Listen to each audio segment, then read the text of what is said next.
كرة القدم فريق الرجاء البيضاوي وبعد فوزه على دياموند ستار من سيراليون بسداسية نظيفة، الفريق الأخضر يواصل الاستعدادات لمباراة الإياب بمركب الوزيز قبل المغادرة يوم غد نحو سيراليون. استعدادات الرجاء في روبورتاج من إعداد أميرة مكرم بكاميرا يوسف الجماري.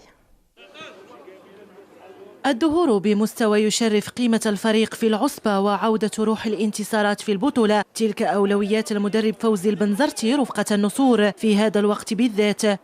الفريق الأخضر وبعد الانتعاش في أول ظهور له في المنافسة الإفريقية يواصل التحضير على قدم وساق لإياب المسابقة. لكن مباراة سيراليون في سيراليون باش تكون مغايرة للمباراة اللي لعبنا هنا، ولازمنا نتعودوا بالافريق.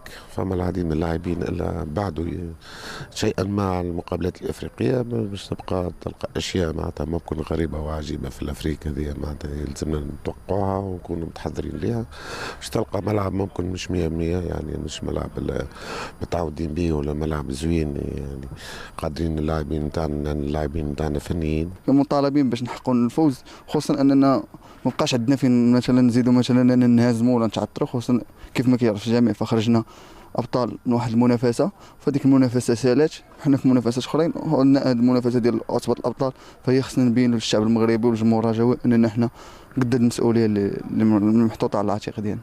الحصة الأخيرة للنسور قبل الإقلاع صوب العاصمة السيراليونية فريتاون سجلت تركيزا ذهنيا وتكتيكيا لجميع العناصر التي تراهن على أن تكون في الموعد في المسابقة الإفريقية. عادل الكاروشي الذي سيكون غائبا عن المباراة تحدث عن مستجدات الإصابة وكذا تمديد العقد رفقة الخضر.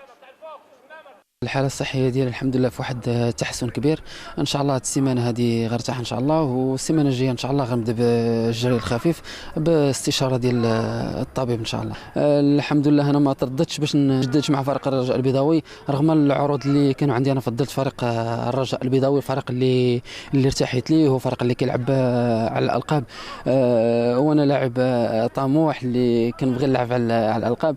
الحمد لله الاختيار ديالي انا مقتنع به. إياب إذن السبت المقبل بأقدام رجوية الطامحة إلى الذهاب بعيدا مع أقوياء المسابقة. النسور على موعد مع التأهل ونسيان كبوات الدوري الاحترافي. من جهة فريق